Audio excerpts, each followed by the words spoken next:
Right, Dharmesh, there you are. Let's talk Bruno Fernandes. Is he going to be a Man United player come the start of next season?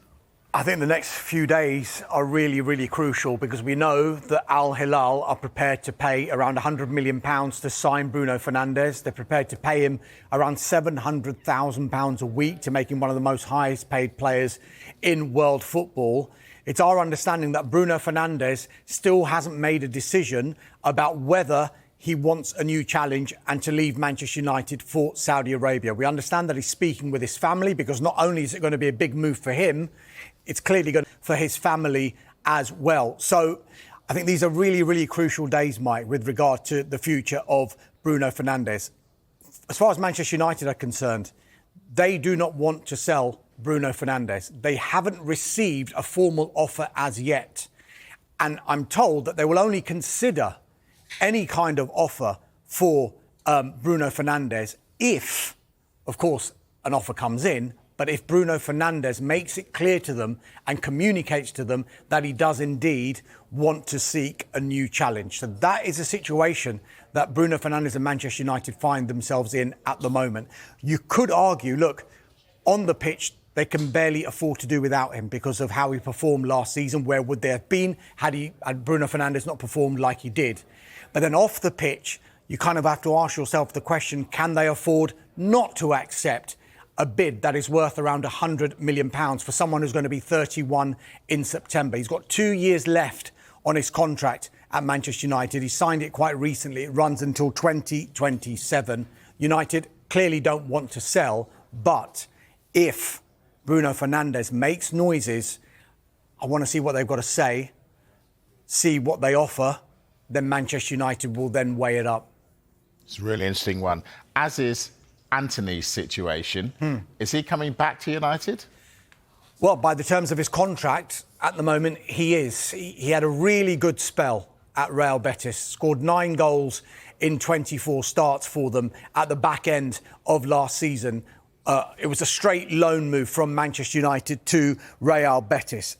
I'm told that lines of communication between Manchester United and Betis remain open over a potential deal. However, Manchester United would want to do a permanent deal for Antony if they are to let him go, over doing another loan move for Antony.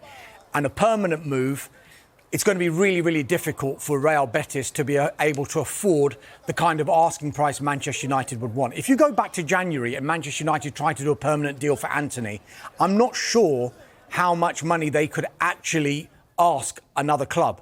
And so they kind of took a calculated risk. They thought, right, if we can send him to La Liga, maybe that pace of football would suit Antony, and it did. It might raise his value. So now he's come back to Manchester United with probably a higher value than he did back in January. Now, the other alternative, I'm sure there'll be other suitors for Antony. There'll be other clubs who will come in for him simply because of how he performed for Betis, is an unlikely scenario, but still a possible one, because he's still a Manchester United player.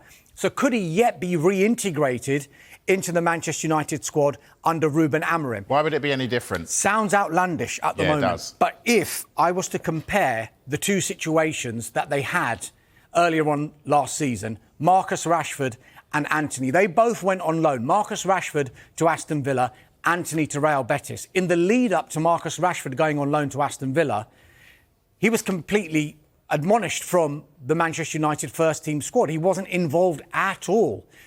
If you look at Antony's situation, since Ruben Amorim took over, and from the first game that he took over at Portman Road against Ipswich back in November, up until the point that Antony left on loan for Real Betis, Antony was involved in every single one of Ruben Amorim's squads, bar one. So you can see that Ruben Amorim might have seen something. Didn't play much, though, did he, Dharmesh? He didn't. But the fact of the matter is he was still being involved in the squad, and he was still coming off the bench in some of these matches as well. Didn't get the amount of game time that Ruben Amorim would have wanted to give him, or Antony himself would have wanted.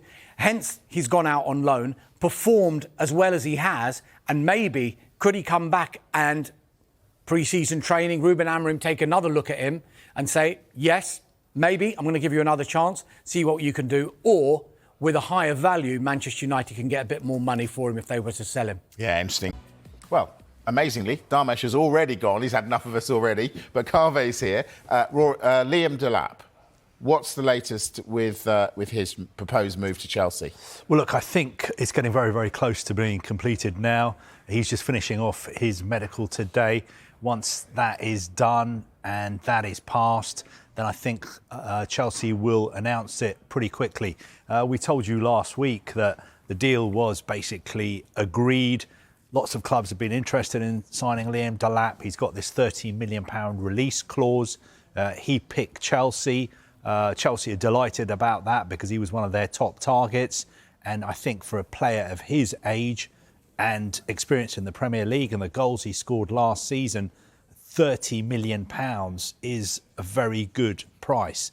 But having said that, when Ipswich signed him last summer, they knew what they were getting into when they put that release clause in his contract. The reason Chelsea are doing this deal so quickly is because they're playing in the Club World Cup. And their first game is 2 weeks today, actually, in Atlanta against Los Angeles FC. So let's wait and see if Liam Delap is involved in that game. I think Chelsea want him at the Club World Cup. And even though he's supposed to be playing for England in the under-21 Euros, I think Chelsea can say, no, we don't have to release him for the under-21s, that tournament in Slovakia, where England will be defending their title, because the FIFA Club World Cup takes precedence. And that's why they can take him to the USA with them instead of him joining up with Lee Carsley's squad in Slovakia. Talk to me about another Englishman that Chelsea are after, Jamie Gittins from Borussia Dortmund. Well, look, we know Chelsea are going to sign another forward.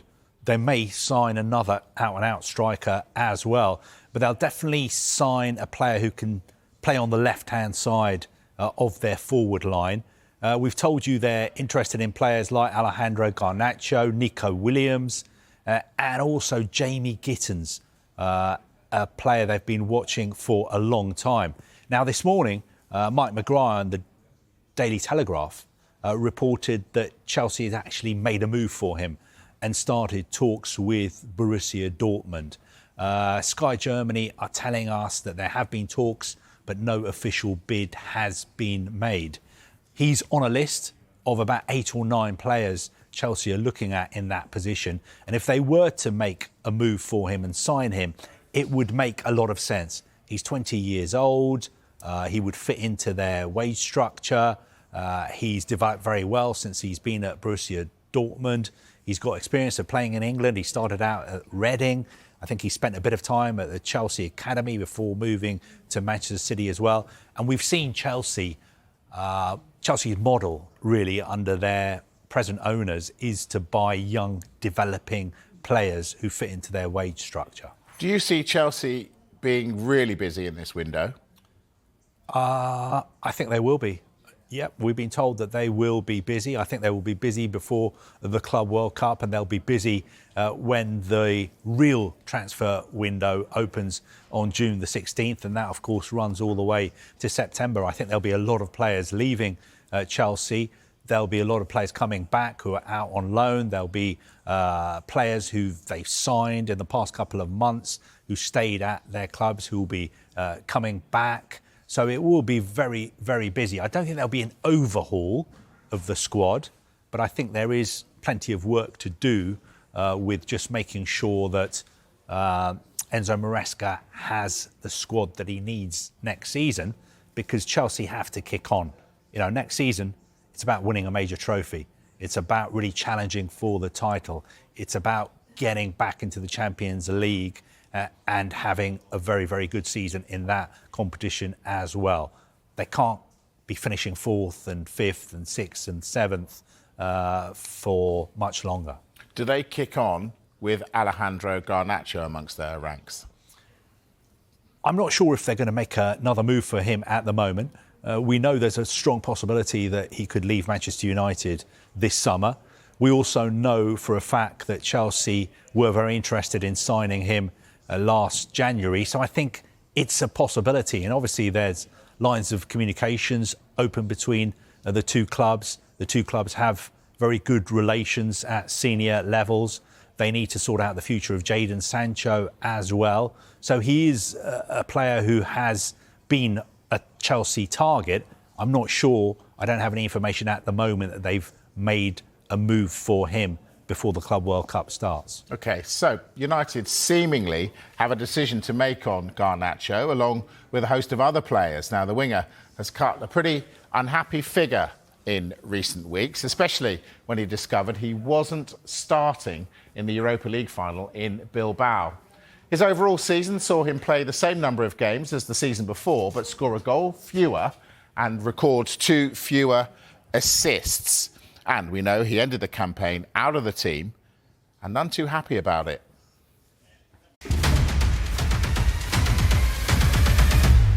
Indumentaria, la Kings Limited Gold Edition. Solo hay 50 unidades de todos los equipos y también puede ser vuestra entrando en kingsleague.pro. Así que es los datos a tener en cuenta en cuanto a indumentarias. Gran partido, Gonzalo, Gerard, el que tenemos por delante. Ojo, ojo, estilo La Bombonera, estadio de River. Hostia, más minutos de retraso en el inicio, ¿eh? Ya tenemos lío. Lo llamó Edo, dibujando la parábola sobre la banda derecha, donde en el vértice del área aparece Nadir. ¡Nadir para adentro! ¡Gol! De Nadir Lua, que tiene una facilidad pasmosa. Encuentra a Pablo, qué balón para Nadir para el segundo. Se zafa de Cócera, es un golazo. ¡Es un golazo! Señoras, señores, bienvenidos al show de Nadir Lua. Pibe. El mejor. Vamos haciendo espionaje, ¿eh? Vaya mierda dado, pibe. Va, ya te puedes ir a la cúpula a comer, va. Hay que salir Cócera para entregar hacia el centro. Se la regala Coy, le puede pegar Coy para adentro. Vaya chicha, nano. ¡Gol! De Porcinos Óscar Coy. Pues sí. Tony, ¿tienes brazalete con él? Pero es que, señores, Que no te lo dije. Tenemos, comodín, ¿cómo lo usamos? Penalti. penalti. Venga, será penalti. Vamos, Cuni. Puede meter. Meter en el partido a Cuni. Jordi para adentro, qué golazo. ¡Guau! ¡Dios! ¡Gol! Eso, dale. Vamos con Nadir Lua y con Laura Vizcaíno.